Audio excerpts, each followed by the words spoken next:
Assalamualaikum warahmatullahi wabarakatuh. Anak-anakku, siswa kelas 9 SMP Negeri 16 Bandar Lampung. Berjumpa lagi dengan saya, Ibu Didit Aryani, dalam pembelajaran Bahasa Indonesia.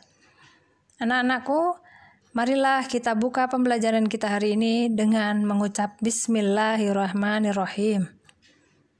Anak-anak, hari ini kita sudah memasuki bab 2, yaitu mengungkapkan gagasan persuasif melalui pidato. Tujuan pembelajaran kita hari ini adalah memahami pidato persuasif, mengidentifikasi informasi dalam pidato persuasif, dan menyimpulkan isi pidato persuasif. Pertemuan yang akan datang, kalian akan belajar struktur dan kebahasaan pidato persuasif, menyusun pidato persuasif, dan belajar menyampaikan pidato persuasif.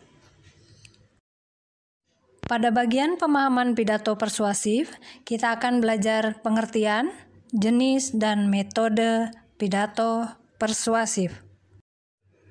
Pengertian teks pidato persuasif adalah teks yang disampaikan secara lisan kepada khalayak yang isinya berupa ajakan atau bujukan.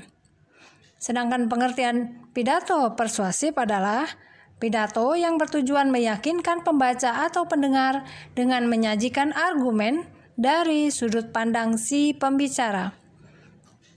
Orang yang menyampaikan pidato disebut orator. Beberapa jenis pidato diantaranya sambutan, pidato pemerintahan, pidato instansi, dan ceramah. Metode pidato ada 4. Yang pertama, manuskrip.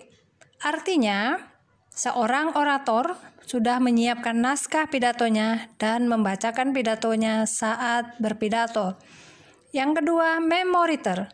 Seorang orator, dia sudah menghafal isi pidatonya. Yang ketiga, impromptu, pidato dadakan. Dan yang keempat, extemporan. Artinya, seorang orator sudah memiliki pokok-pokok pidato sebelum dia berpidato, kemudian rincian dari isi pidatonya disampaikan pada saat dia berpidato. Selanjutnya kita akan belajar mengidentifikasi informasi dalam pidato persuasif.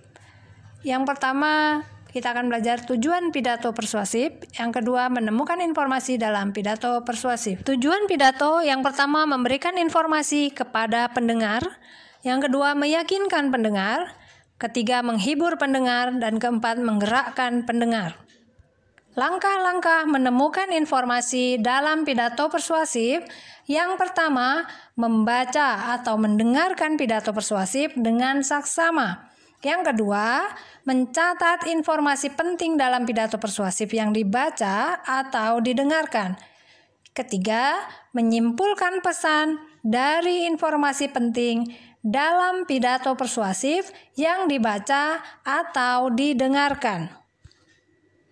Selanjutnya, menyimpulkan isi pidato persuasif. 2 hal yang akan kita pelajari. Pertama, langkah-langkah menyimpulkan isi pidato persuasif. Yang kedua, aspek yang diperhatikan dalam menyimpulkan isi pidato persuasif.